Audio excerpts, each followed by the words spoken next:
현재 우리나라에서 청년 실업의 문제가 제기된 것은 어제 오늘 일이 아닙니다. 세월이 흐르면 흐를수록 청년 실업이 줄어들 것 같다는 긍정적인 전망을 하는 사람들이 점점 줄어들고 있습니다. 그래서 수년 전부터 서울의 노량진 일대는 취업을 하기 위해 모여든 사람으로 인해서 인산인해를 이루고 있습니다. 그 중에서 대부분의 사람들이 공시생들입니다. 이들은 공무원 시험 준비를 하는 사람들로서 더욱더 좁아진 취업난에 허덕이며 그들이 목숨 걸고 공무원이 되고자 열심히 공부하는 사람들입니다. 젊은이들이 왜 이렇게 공무원이 되기 위해 열광하고 힘을 쏟고 있는지 우리는 이미 그 이유에 대해서 너무나 잘 알고 있습니다. 그래서 매년 공무원의 시험에 지원하는 사람들이 늘어나고 있다는 것도 잘 알고 있습니다. 제가 조사한 바로는 2018년도 통계에 따르면 전국 9급 공무원 이 시험에 지원한 사람들이 정원이 4,953명을 모집하는데 지원자 수는 무려 20만 2,978명이 시험에 지원하는 경쟁률이 무려 40대 1이나 되는 치열한 상황이 벌어지게 되었습니다. 그 전년이었던 2017년도에는 더 경쟁률이 높았는데요. 46대 1의 경쟁률을 우리에게 보여주고 있습니다. 그뿐 아니라 5월 8일, 지난 8일에 9급 공무원 중에 이 환경미화원 채용 시험에 구미에서 시행되었습니다. 미화 시험에 정원 6명을 뽑는데 185명이나 지원하면서 30.8대 1이라는 경쟁률을 나타냈다고 합니다. 그런데 흥미로운 것은 그렇게 열심히 공부하고 그렇게 힘들여서 얻었던 그 공무원의 그 자리를 이미 차지하고 있던 그 사람들이 너무나 한순간의 실수로 돌이킬 수 없이 그 자리를 힘없이 박탈당하는 사람도 있다는 것입니다. 그들이 왜 그 자리에서 박탈되었냐 하면 윤리적으로 도덕적으로 부정한 부도덕한 이러한 모습으로 인해서 사회에 무리를 일으켰기 때문에 그들이 목숨처럼 여기고 있던 그 자리, 그 직책, 그 모든 것들을 한순간에 잃어버리는 경우들을 보게 될 때마다 참으로 안타까운 생각을 하게 됩니다. 한쪽에서는 그 자리를 차지하기 위해서 잠도 자지 않고 먹지도 않고 열심히 노력하고 또 한쪽에서는 그 자리에 앉아 있기 때문에 그 자리의 중요성을 잘 알지 못하여서 한순간의 실수로 그 자리를 박탈당하는 이러한 두 면의 모습을 우리에게 보여주고 있습니다. 이러한 모습들이 오늘 우리가 함께 보았던 이 말씀에서도 본문에서도 동일한 모습이 등장하게 됩니다. 예수님이 승천하신 이후에 제자들과 예수를 따르던 많은 사람들은 더 이상 예수님을 만나보지 못한다는 그런 상실감을 가지고 있었습니다. 하지만 그들은 그러한 상실감에 오랫동안 노출되어지지 않고 곧이어 예수님이 승천하시면서 남아있는 자들에게 말씀하셨던 이 보혜사 성령님을 다시 구하기 위해 한마음이 되어져서 기도하는 일에 모든 시간과 마음을 쏟게 되어지는 이러한 모습을 우리에게 보여주고 있습니다. 120여 명이나 되는 사람들이 마가의 다락방에 모여서 힘을 합쳐서 성령 세례를 받기 위해서 모든 일을 제쳐놓고 기도하는 일에 온 힘을 쏟고 있을 그때에 갑자기 오늘 말씀해 보니까 베드로가 기도하는 자리에서 일어나게 됩니다. 그리고 거기에서 함께 기도하고 있던 형제 자매들을 향해서 그가 기도하면서 깨닫게 되어졌던 한 가지 사실을 말하게 되어지는데, 그것은 바로 이 다윗의 입을 통하여 기록되었던 이 시편의 말씀을 이 성령께서 이 베드로에게 생각나게 하셔서 거기에 모인 모든 사람들과 하나님의 은혜를 나누게 하시는 이러한 상황이 벌어지게 된 것이죠. 시편에, 다윗의 시편에 무엇이라고 기록되어 있냐 하면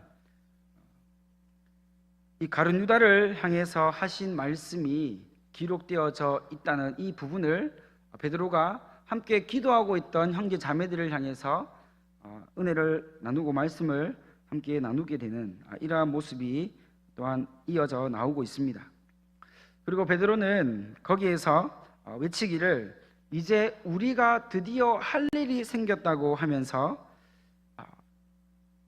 유다의 빈자리, 가룟 유다의 빈자리를 어서 빨리 다른 사람을 세워서 계속해서 그의 사도된 직무를 우리가 함께 이어갈 수 있도록 하자고 제안을 하는 이러한 모습이 나옵니다. 그때의 조건이 있었는데요, 이 조건은 이 사도로 세워지기 위해서는 반드시 필요한 부분이 있었습니다. 사도는 아무리 좋은 사람이라고 하여도, 아무리 인격적인 사람이라고 하여도, 어디 하나 흠잡을 데 없는 도덕적으로 윤리적으로 뛰어난 사람이라고 하여도 아무나 그 자리에 앉을 수 없다는 이 엄격한 기준을 가지고 거기에 모여있던 120명이나 되는 사람들이 이 유다의 빈자리를 채우기 위해서 앞으로 어떻게 해야 이 자리를 채우게 될 것인가를 고민하고 또 생각하는 이러한 모습이 우리에게 보여지고 있습니다. 유다는 그동안 그가 앉아있던, 그가 하고 있던 이 사도된 직무, 이 예수님의 제자로서 그가 하고 있던 그 사명된 일을 너무나 쉽게 여겼습니다. 그래서 그의 마음 가운데 어느 순간에 찾아 들어오던 세상의 유혹, 즉 이 물질의 유혹에 그만 넘어가서 예수님을 30에 팔아버리고 그의 직무도 함께 내어 던져버리는, 그의 사명도 함께 바닥으로 내던져버리는 이러한 일을 가룟 유다는 행하고 말았던 것입니다. 다윗이 시편 말씀에서 특별히 109편 8절에서 이 가룟 유다를 향해 말하기를 그의 연수를 짧게 하시며 그의 직분을 타인이 빼앗게 하시며 라고 다윗은 이미 이 가룟 유다에 대해서 말해 놓는 이런 모습이 나옵니다. 다윗의 말대로 가룟 유다는 예수님을 배반하고 뒤늦게 후회하고 받은 30으로 산 그 밭에 그만 곤두박질 쳐서 죽어버리는, 그런 비참하게 죽는 이런 안타까움이 우리에게 보여지고 있는 것이죠. 이 109편 8절에서 이미 다윗이 이 가룟 유다를 향해서 예수님을 배반하고 예수님의 그 사도된 직분을 너무 쉽게 포기하였던 이 가룟 유다의 최후가 그의 생각대로 그렇게 승승장구되어지는 것이 아니라 오히려 너무나 비참한 가운데 빠지게 될 것이라는 이러한 말씀이 분명히 기록되어져 있음을 이 베드로가 기도하면서 성령에 감동되어져서 하나님이 생각나게 하시고 이것을 거기 있던 모든 자들과 함께 이야기를 나누고 이제 앞으로 어떻게 해야 이 비어있는 이 가룟 유다의 빈자리를 다른 사람으로 다시 세우게 될 것인가를 또 논의하고 또 고민하게 되어지는 그러한 일들이 오늘 말씀에서 우리에게 보여지고 있습니다. 가룟 유다가 죽었던 그 이유는 예수님을 배반한 것과 예수님이 주신 그 사명을, 그 직분의 자리를, 직무의 자리를 내어 던진 버린 결과였습니다. 사실 예수님이 가룟유다를 제자 삼으시고 이 귀한 사도의 직분을 주신 이유는 그 자리를 이용해서 자신의 배를 불리라고 주신 것이 아니었습니다. 예수님은 그도 예수님이 특별히 부르신 사도된 그 마땅한 직무를 사명감을 가지고 충분히 잘 이행할 수 있기를 바라셨습니다. 하지만 예수님의 기대와 달리 유다는 너무나도 어이없이 예수님의 핏값으로 우리에게 허락하신 이 생명의 복음을 전하는 자리를 하찮게 여겼고 그만 세상의 욕심을 따라 가버리고 말게 되어졌습니다. 세상이 주는 유혹을 따라가면 모든 것이 좋아지고 굉장한 삶이 우리 앞에 기다리고 있을 것 같지만 결국 예수님이 부르신 사명의 자리를 박차고 거룩한 직무를 감당할 수 있는 기회를 버리고 나면 우리에게 다가오는 심각한 외로움과 허탈함과 허망함이 우리 가운데 몰려와서 결국 우리의 삶이 너무나도 비참하게 마무리되을 수밖에 없다는 것을 이 가룟유다를 통해서 우리에게 분명히 알려주고 있는 것입니다. 이러한 이유로 사도의 직무를 감당하기 위해 이 새로운 사람을 세우기 위해 특별한 조건이 있다고 말씀드렸습니다. 이 조건은 아주 특별했는데요. 그 조건은 이러했습니다. 예수님께서 세례 요한에게 물세례를 받으시는 그날부터 십자가에서 죽으시고 부활하시고 또한 승천하여 올라가시는 그 순간까지 우리 가운데 이 제자들과 예수님을 따르던 모든 사람들과 함께 예수님의 사역을 보며 울며 웃었던 이러한 사람이어야 한다는 이러한 엄격한 기준이 이 유다의 자리에 대신해서 세워져야 할 또 다른 12번째 제자로서의 기준이 되었다는 것을 우리에게 잘 보여지고 있습니다. 이러한 엄격한 기준을 제시한 이유는 다른 것이 아니라 단 한 가지의 목적 때문이었습니다. 이 목적 때문에 이 엄격한 기준을 제시하고 그 기준에 맞는 자들을 그 자리에 세우려고 했던 것이죠. 그 단 한 가지의 목적은 예수님의 죽으심과 부활하심을 증거해야 하는 이러한 사명이 그에게도 동일하게 주어졌기 때문이라고 말씀은 이야기하고 있습니다. 사도들의 가장 위대한 직무는 바로 예수님의 살아계신 하나님의 아들로서 이 땅에 오시고 죄인들을 위해 십자가에서 죽으시고 부활하시고 승천하셨다는 이 생명의 복음을 목숨 걸고 전하는 일이었습니다. 이러한 귀하고 값진 이 복음을 알리는 이 일에 정말로 아무나 세울 수 없다는 것이 너무나 당연했다는 거죠. 처음에는 의욕을 가지고 복음을 전하는 자리에 섰지만 그 직무, 그 사명, 이것을 정말 목숨과 같이 여기지 않고 힘들어서 포기하고 어려워서 포기하고 내 뜻대로 되지 않아서 포기하는 이러한 자들을 그 자리 가운데 세울 수가 없었다는 것이죠. 예수님의 살아계심을 보고 예수님이 하시는 모든 일들을 함께 누리면서 경험하면서 제자들과 함께 동고동락하였던 수많은 사람들과 같이 예수님이 하신 모든 일들을 보았던 목격하였던 그 사람 중에 12번째 이 사도를 세우고자 했던 이 의도는 무슨 일이 있어도 어떠한 일이 있어도 어떤 어려움을 만나도 굴하지 않고 끝까지 이 복음 전하는 일에 사명을 다하고 그 직책을 다하고 직무를 감당하고자 하는 이러한 열정을 가진 한 사람을 세우고자 하는 그 거기에 모여있던 모든 사람들의 뜻이 그리고 하나님의 뜻이 포함되어 있음을 우리에게 잘 보여지고 있습니다. 만약 우리가 예수님의 사도로서 부르심을 받았음에도 불구하고 목숨 걸고 예수님의 죽으심과 부활하심을 전하지 않고 적당히 세상과 타협하면서 정도껏 행하면 마치 가룟유다가 예수님을 음삼십을 받고 배반하고 예수님을 팔아넘긴 것과 같은 그러한 동일한 삶을 살고 있다고 해도 우리는 무방하다고 생각할 수가 있습니다. 목숨 걸고 복음을 위해 전진해 나가지 않고 나에게 생명 주신 그 복음을 듣고도 많은 이들에게 그 복음을 알리지 않는 것, 이것은 예수님을 음삼십에 팔았던 가룟유다와 동일한 삶을 살고 있다고 그렇게 여겨도 무방하다는 것입니다. 왜냐하면 예수님이 나를 위해 십자가에서 모진 고통과 억울함과 또한 그 억울함을 감당하시고 우리에게 참 사랑과 참 은혜와 참 능력을 우리에게 공급해 주셔서 우리가 죽지 않고 오늘도 이렇게 예수의 피로 인해서 살고 있는데, 이 은혜를 알지 못하고 여전히 우리의 삶에 매여서 우리가 힘들어서 우리가 어려워서 복음 전하는 일, 이 직무, 이 사명을 잊고 있다면 우리는 예수님의 죽으심과 하나님이 우리를 아낌없이 주셨던 그 사랑을 받고도 여전히 모른 척하고 있는 그러한 모습으로밖에 보여질 수밖에 없다는 것을 잘 보여주고 있습니다.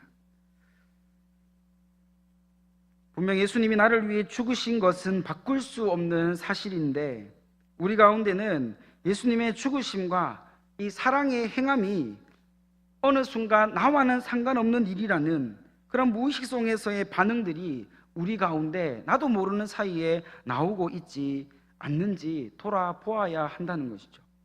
즉, 예수님의 죽으심과 사랑에 우리의 삶의 모든 영역이 올바르게 반응을 하게 되면 당연히 우리 가운데 예수님의 사랑과 은혜를 감사함으로 갖고자 하는 믿음의 모습이 나타나게 됩니다.